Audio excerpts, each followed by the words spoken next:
Our next speaker is Darren Schmidt. Darren is the Assistant Director for Energy, Oil, and Gas at the EERC. He leads a team focused on research, development, and commercialization related to efficient and clean fossil fuel production, carbon management, alternative fuels, and renewable energy. Schmidt holds a BS degree in mechanical engineering and is a registered professional engineer in mechanical and petroleum disciplines. His principal areas of interest and expertise include oil and gas facilities, production, injection, well stimulation, enhanced recovery, power generation, and renewable technologies. Darren serves as co-chair of the North Dakota Petroleum Council Technology Solutions Group. Today, he will be talking to us about emerging gas capture technology. Please help me welcome Darren to the stage.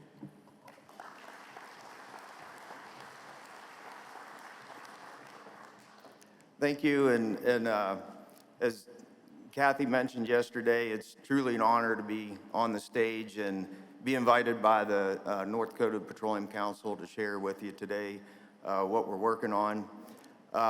And what that is it's a new tool for the industry to tackle the remaining gas flaring that we have in the state and to bring that number to as close to zero as possible. The state legislature, a number of sessions back, had put a tax incentive in place for gas capture technologies. That eventually morphed into a gas capture grant, and we're currently working under that grant with the state to deploy 30 of these units across North Dakota, and we're right in the midst of that grant, and we'll be making final decisions on where those units will deploy at the end of the month. So if you're interested in what you see today, please get in touch with us before the end of this month. The work that we're doing would not have been made possible without the support of our Bakken Production Optimization Program at the EERC, the Department of Energy and federal support that we put behind it, and the support of the North Dakota Industrial Commission, and our commercial partners that are currently helping demonstrate the technology. So I'd like to take a moment to acknowledge everyone there, and then also mention something that Senator Beckedahl pointed to yesterday, which is the State Energy Research Program at the EERC. This project in particular, in its early days, was supported through that and helping develop the intellectual property and ideas behind it. And it's exactly what that model shows, is that starting with these early ideas and then how to bring them through and bring them to commercialization. So we're really proud of the ability to be able to use that program and bring things to commercialization. We call this Project Polar Bear, and that's an icon for being robust and adaptive and environmentally sensitive. Just a few highlights as to where we're at today. We do have 5 units in the field. We were awarded 9 patents on this technology, which we began that process in 2021. This technology is manufactured by Steffes Corporation, and those of you that, big hats off to Steffes. I mean, early in our play in 2010, 2011 timeframe, they came up with the variable orifice flare, which drastically reduced smoking flares across the basin and brought new technology to play. And now Steffes is extremely excited to bring another technology around flaring technology. The heart of this machine is an oilless compressor. What that means is there's no lubricating oil, and that was brought to us by the Corkin brand of a division known as Advanced Flow Systems under the IDEX Corporation. But they were able to team with us and basically build our dream compressor, and I'll explain a little more what that means later in the presentation. But we did kick this off with some early work under the federal government. We did put together a system at the EERC ran it through its paces that was designed to capture storage tank vapors. We've developed other applications for this outside of storage tanks, and I'll be explaining what that is. We're presently engaged in a DOE project to demonstrate some units in the field, and there's where we'll be doing some of that storage vapor capture. And then I mentioned this state grant that involves getting 30 units out in the field. But to set this up, we're solving a problem, and that challenge is, around the gas that I would say is really tough to capture.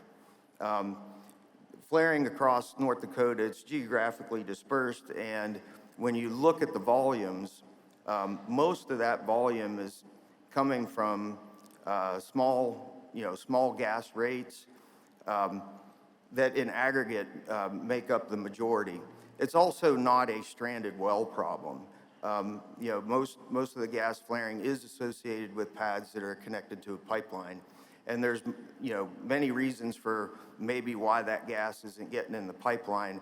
And those are the problems that we really looked at and decided, hey, we need a new tool for the industry to be able to tackle that gas economically. So I give Justin Kringstead the credit here for this slide. And this is what we're talking about. Our efforts go all the way back to, say, 2019 or 2018 when our industry was flaring at higher rates. But we could see that if we're really going to bring things down to zero, there's going to be a large volume of gas that's really tough to go after. And, with the changes in our industry and the changes in focus and all the great work that you all have done, we have brought those numbers way down. We're presently at 5% flaring in North Dakota, but we're really, we really have addressed the low-hanging fruit. Now it's getting tougher. And that's, this slide is a testament to that, in that, the gray curve shows the volume of production across the basin, but the orange bars and the blue bars show the volumes and flaring and the reason for that flaring. But you can see it kind of comes down on plateaus, which is showing that, hey, that gas is tougher to go after. So what is this machine? Steffes has labeled this the emission reduction unit.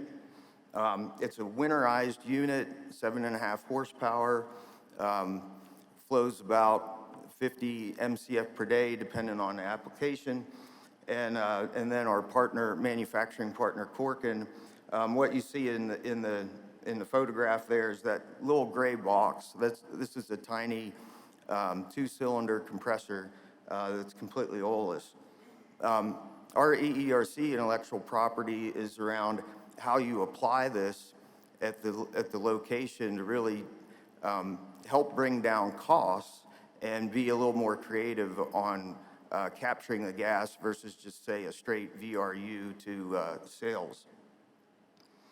And so, here's a diagram of a typical facility.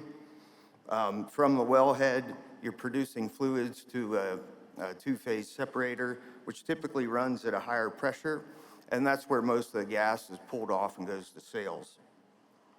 Then those fluids go to a heater treater, and there's a lower pressure gas coming off the heater treater. Depending on pipeline pressure, that treater gas is either making it into the sales line or it's not. And in some cases, our facilities are plumbed in a way where that low pressure gas just 100% goes to flare. Then coming off the heater treater, we go to the tanks, and we have a separate flare off the tanks for low pressure gas. We're looking at addressing all of this and being able to capture everything and bring that site to a zero flaring scenario. So what do? We put a small compressor on the heater treater and recycle that gas back to the two-phase separator. That allows that liquid-rich gas off the heater treater to not only just gas go to sales, but a portion of that liquid be recaptured in the oil and sold as oil at its highest value. And that actually substantially helps with the economics of this process. About a third of the economics can come from the liquid portion of what's recovered. In a lot of cases, wells have depleted, they're at lower pressure, and the two-phase separator is already bypassed. In that case, we can take advantage of that bypass, put in a little bit bigger compressor, capture the gas from the treater, bring it back to the two-phase in the same way.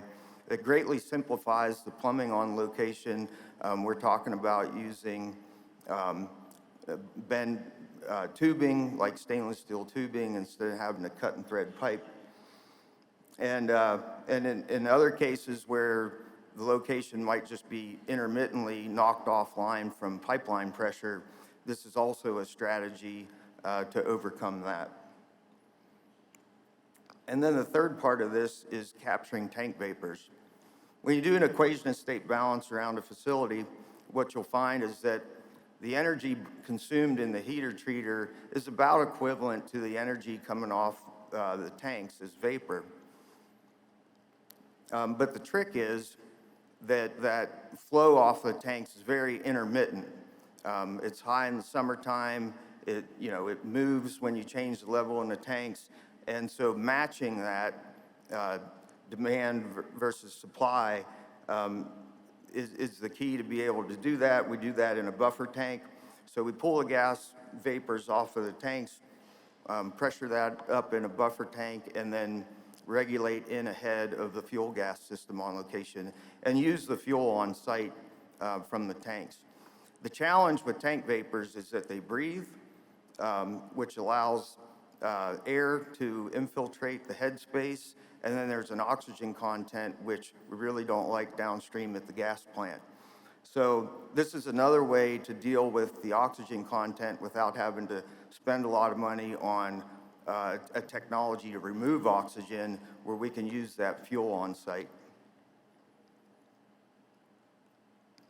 So this is the compressor and what it looks like, and I'll go into some of the features of this because Corkin has just done an outstanding job. They have 100 years of history in gas compression, and I think their engineers were chomping at the bit to do something new. We told them, hey, we want this, and all these features, and they came back with inventions inside this compressor that just astounded myself. So here's some of the features and benefits, and I can see on the clock I'm running a little short of time, so I'm going to skip through some of this real quick and just try to get to the really cool stuff. We have various connections around the compressor. There's a double mechanical seal. But one feature that enables us to handle high liquids loading from the rich gas is that we run the exhaust through the crankcase. And so liquids that blow by the piston rings and end up in the crankcase are vaporized back out and leave the machine. The gas flow through the machine comes through that top plenum into the crankcase, and then through the center of the piston. The inlet valve to the compression chamber is actually on the top of the piston. So we flow through the piston in the compression chamber, and then we're able to sweep everything out of the crankcase and just move it through the machine. And that's been an incredible innovation. This is a little better look at what that vaporizer tube looks like in the crankcase. And then there's a baffle plate to help keep debris and stuff out from going through the piston arrangement. And then here's another look at that, a cutaway of the machine where the crankcase bearings are sealed grease bearings. Inside the connecting rod is a port that we fill with grease, and that helps lubricate that connecting rod bearing that's up in the piston, which is your primary failure point on a reciprocating compressor. And all of these moving joints are basically sealed, greased components, which enables us not to require any oil in the crankcase. The challenge with oil and compressors in these applications is that the gas tends to blow by the compression chamber. You get natural gas liquids in the oil, and then that degrades oil and creates frequent oil changes. And so when you're trying to capture 10 MCF per day, you can't afford to send someone out once a month to change oil. Just another look at that piston and those flapper valves between the bottom of the piston and then the compression chamber. But that's a look at the technology. It's a small unit. The horizontally opposed pistons greatly limit vibration. The piston rings are Teflon, and a lot of this technology was adopted out of the air compressor industry. If you go to the Home Depot today and buy an air compressor, you'll find that those are oilless machines. They have no crankcase oil. They use kind of the same technology around how they keep the cylinder lubricated and keep long life in the piston. We have performance data on the machine. I can share that with you if you're interested. But yeah, more importantly, we're in the middle of the state grant. Just want to make you aware that's an opportunity, and we're probably going to make all our commitments here at the end of the month and continue to get these units in the field and go through our first winter. So thank you very much. Appreciate your time.